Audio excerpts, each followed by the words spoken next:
cycling fans of the internet. Here we are with another video on my 2018 season with DNA Racing and looking at some power files briefly, talking about a couple races. The Oak Ridge Road Race, well, it's actually an Omnium, but the road race is really the only one that I'm going to talk about because the time trial on a road bike is boring. And the crit was in 40-degree rain, so it was kind of round and round we go. Not much happened, sprint finish. Oh. We got second overall and fourth overall. We're freezing. I'm literally shivering. Yeah, it's not that bad. It's cold. That's the recap, and then looking at the Shafer road race and Cookeville Criterium. Very fruitful events for DNA, spoiler alert. So first off, going to the road race. Hey guys, I'm here at the finish of the road race. My head is always tilted. Slight uphill climb. It's like 200 meters, like right here. But feel good. You know, it's a super fast course this year with a south tailwind. The top part is gonna be really, really fast. And you know, I think if people get over that climb together and hammer that, it's gonna be the break for sure. Although you have a long ways to go from there. So 72 miles, I'm gonna go back, eat a burrito, hang out. I usually don't do course recon, but I really like that. And this is a good ride, it's sunny out. It's gonna be really rainy and the wind is picking up. See ya. Go to this road race. It's a good course. There's one climb in the middle that's, I think, like a 2-something minute effort. And this is really where a lot of things shake out, 3-minute effort. The road race started off, it was actually great for me. I mean, Patrick had attacked, a couple guys followed him, one guy we didn't know, Bryce. And then actually, as those guys were going up the road, Brandon Fury had attacked with a couple other guys on his wheel, so I latched onto that. And as we were coming down, right before you go over the train tracks, and it hits that long, straight section down, you cross the train tracks and then kind of ride down past them. I had attacked, and that's pretty much right here, and got away with, on my wheel, Taylor from Mark Spensdorf. Looked for some help. He didn't want to work. And I was like, well, I want to establish something. There's some fast guys. It's one of those fields where it's a small field, but anyone can win. And was trying to, this lighting's horrible, sorry. Trying to make these more professional. I wanted to push the pace. I'm okay riding with him. See who will bridge up. I'm assuming the guys would bridge up on that climb. And also, this allows Patrick to sit in, and this is a great course for him that he can do some damage on that climb. It's a really good finish for him. That slight uphill rise for the last 200 meters. That's just, you know, I'm a time trialist type guy. So I pushed the pace with Taylor on my wheel, and we established a pretty good gap before we hit the climb. We were at like 30 seconds, so you know, 30 seconds can come down like that, but was happy with it. Taylor kept telling me, no, man, I'm not going to work, and I was like, well, you know, I was trying to understand his motivation, and, you know, sometimes tactics is understanding the other rider's motivation. So, you know, he's got a couple strong guys back there as teammates, but Taylor's strong. I think Taylor's one of the best savvy riders on their team because he finds himself in the break. He finds himself in places to attack. We're in an Omnium. The guy can time trial, and he's willing to put himself out there. But Taylor's new also, so he's still learning a lot of stuff. So I had said to him, you know, hey, man, you don't want to work with me? Like, do you not think you can't win this race? And he's like, no, it's not our game plan today. And so I was trying to understand, well, what's their game plan? You've got a guy in the break. Some of the other really fast guys are back there. That's a good thing. Get yourself on the podium and possibly win the race. I mean, you never know what's going to happen. You got to believe in yourself that you can win. And I felt, you know, it pumps me up because I feel like all of a sudden he doesn't think he has a chance to beat me. And I'm like, well, geez, you know, that's going to put me in the driver's seat. I'm going to be the one that's going to attack him. I don't think he's going to attack me. And that's great. That makes me feel good. you know, not telling anybody else how to race, but I think you should race with more gusto, be bold. I remember the New York State road race. Wayne Bray doesn't race anymore, but Wayne was one of the riders that I always looked up to. And when I had attacked, I got away with Wayne, and we ended up dropping a guy on the Bristol Mountain Climb with a lap to go. And I was like, man, here I am with Wayne, like a guy that was just super fast to me. And I believed in myself. And that day I dropped Wayne and won the New York State Road Race Championship. And that's how you got to ride. That's how you win. Like, I couldn't believe it. I was so pumped up. And, you know, I never told Wayne, but like beating Wayne made that much better. Like, that's the guy that I watched when I got my CAD 2.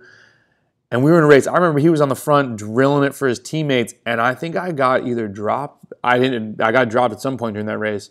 Either dropped because of the pace he set, or I forget exactly how the race had played out, but I remember seeing cross-eyed like, man, this dude's just on the front hammering it. And, you know, you keep working hard, and to beat him, you know, years later down the road, maybe 2 or 3 years later, it felt really good. But shout out to Wayne, man. You were a really, really good an inspiration to Western New York cycling for me to get better and to work hard. But anyways, digressing from that, you know, that's what these videos are about. These are stories about cycling, not just a power file. So I started to attack him a couple times just to see what has he got today. You know, where are we at? Everybody's at different points of training. You know, some people might be racing tired. Some people might be doing other things. So your tactics is understanding their motivation, trying to find, hey, man, maybe I can attack him right here and he crumbles. Well, no, Taylor was holding on, and I was like, all right, so he's got some legs. It's going down on this second climb because I'm not going to drag him around. So I tried to get him to work. He wouldn't work. The first hour was hot and heavy, man. The beginning, normalized 409 for 113. We were hauling, just really going at it. So round and round we go. The group was chasing, and, you know, you get over that the second time. I figured I'd be able to fly and got away from Taylor, and then you know, there was a gap, and eventually by the time I got to round over the climb and halfway through the last lap, I was like 5 minutes up. So the group had stopped and just wasn't working together, and the race was pretty much over. So still rode hard by myself, solo there. You know, that felt good to get the win. Patrick actually got taken at the line, just misplayed the last part, but we had a little podium party. He came in third, Bryce came in second. And congrats to that guy. He won the overall Omnium. He won the time trial, and Brandon Fury won the crit. So I came in second overall. Patrick came in fourth. We won some money. Nobody crashed. We all survived. Good weekend, although I was really tired of the cold rain, but it still hasn't seemed to stop. And as I'm making this video now, it's sunny out, but I'm about to go to work, and then it's going to rain later. So that kind of sucks. But we're all obsessed with this VO2 max. It is cycling. The 95% VO2 max of the first hour and 13 minutes was 10 minutes above 95%. So I think the total entire activity was 11 minutes. You know, after it all went down, yeah, just add another minute. So hard first hour. Then I came back into the week. I wanted to get some high TSS. Big fan of Sweet Spot for the style of riding I'm doing. Also, at this point, working on my weaknesses continually. That's the type of workouts you need to be doing. There's the Masters National Road Race. It ends with a 1.5-minute climb. So I'm doing some 90-second efforts, and then I'm going to be doing some Sweet Spot to simulate beating the break and finishing with 90-second efforts. And then cruise, as you can see, was a pretty big day for me. And the intervals went okay. I hate 90-second efforts. And the Sweet Spot was pretty much in the zone. Followed up with the second one. I had not much left afterwards. And as you can see, lots of boop, boop, boop, boop, coasting on the way back. So good day of training. Up downs, also very good. Low Sweet Spot, and then going into high VO2 max. And if you zoom in on these, you can see that the first one's pretty good. So Sweet Spot in between your tempo, the green, and the threshold, the orange. I'm nailing those pretty good, which the VO2 max part is not the hard part, but it's coming back into slow Sweet Spot. Like when Sweet Spot is your rest, that kind of sucks. These are all minute increments. And as you can tell, by the time I come to the third, I have one more set that I really don't want to do. This is literally when you get better. Go push yourself today. Do something awesome. Third one is a struggle. You know, I'm getting the high VO2 max. I like a woman with a future and a past. A little attitude, problem all good. But I'm getting some struggle. Lay it down at the end and just, you know, try to make yourself feel good. An endurance cruise, so, you know, a good default, get a VO2 max workout in, get a sweet spot workout in, then you're recovering for your races. And, you know, that's what a lot of, you know, I'm not building right now. If I were to look at my performance manager chart, I'm sure I'm going to see my ATL and CTL crisscrossing a little bit right now. This is like a build period, and then this is when you rest. This is what we call, I stole this term from Jason Hillermeyer, coming up for air. You want to see your acute training load, the purple, come back down below your chronic training load. And now this is just racing, recovering, so that looks good. Going back to this though, I'm talking about working on my weaknesses. We've talked about earlier in the season, working on your weaknesses based on your power duration curve. So finding those holes, you're now going to probably see more consistent holes. Things you don't do or things you're just not good at. So I see 90-second efforts is a hole a lot of times. I haven't been doing specific long intervals because I'm getting a lot of that in racing and some weekend rides. But you want to be working on weaknesses that you can also translate into specific race, you know, goals. You're probably racing now. You probably have specific courses coming up. A 90-second effort for me, or you know, you're doing maybe a national time trial. You know what the distance is and what a round of winning time is going to be. So don't just chase holes. Still, you gotta be making sure that the training is specific to your events. And then this week I went to the road race in Aaron Shafer Memorial Road Race in Sparta, Tennessee. And Patrick, as you can tell by this file, I'm clearly not in the break today. Patrick is, and kudos to him. Man, beginning of the race was hard. It was out of the gate. Let's see here. I didn't highlight this, but up the climb wasn't too horrible. Second time up the climb, I knew Patrick was away. Tried to get away myself up over it. I created a gap here, and then this was head when I couldn't stay away. But it was a good effort. 4:12 normalized for 16.5 minutes. Pretty happy with that. And then eventually our group caught the guy in third place, and we sprinted for the podium. I had nothing left and mid-pack. But it's funny when you know, when your teammate wins, your teammate, it's a team sport, right? Like, you know, I could never race the way I race if I didn't have a good teammate behind me, or teammates behind me. And I think it's funny because people after the race are like, hey man, where'd you come in? I was like, I don't know, mid-pack. Like, oh, it's okay. I was like, my teammate won. Like, we won. When I win, Patrick wins. When Patrick wins, I win. When I'm racing with the Oklahoma guys, if one of us wins, we all win. And the conversation kind of came up before with other riders that, you know, they might have, you know, shot themselves out and drew out other riders, and it created an environment where their teammate could save energy and their teammate would win. Sure, we all have personal goals and aspirations, but don't downplay your role. If that is your role that day and that's how the race plays out and your teammate wins, you won. You shouldn't be sad. You can't win every race yourself. It's literally impossible. And you could be the strongest guy out there, and if it's just you, if a team is smart, even if there's just a team of 2 people or a team of 3 people, they will be able to punk you and play you unless you are vastly faster than them, which in amateur cycling rarely happens. So don't downplay your contribution to your teammates' win. It's you should feel awesome about that, and if you don't feel good about it, then you're probably not on the right team. Because, yeah, team sport, man. And then the crit on Sunday.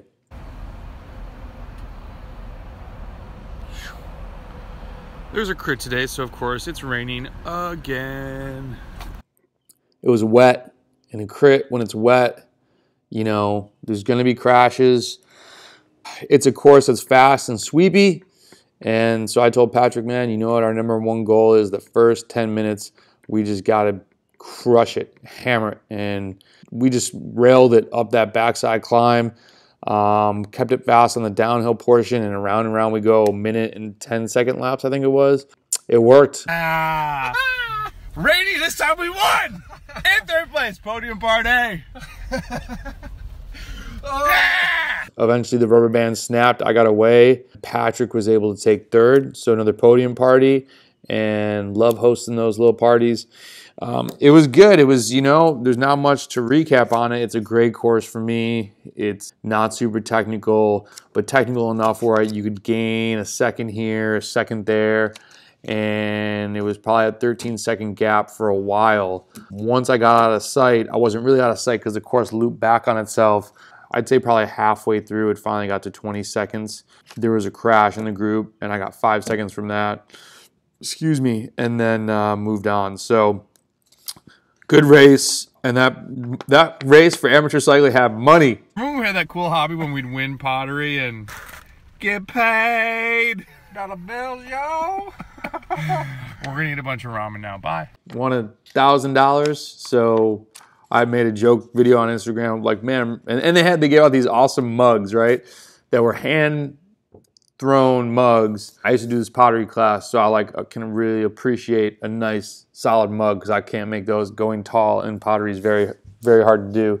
So I said, you know, what an awesome hobby when we go out and we do something we love on the weekends and we just won $1,000 and got some cool pottery. Like, awesome. Love it. Yeah, that was our tactic there. And then yesterday, I just wanted to try this new workout. I was hoping to do okay at it, but it kicked my butt. I'm a little tired from the weekend, but the 30-second on, 15-second off, it looks as horrible as it sounds, and it was.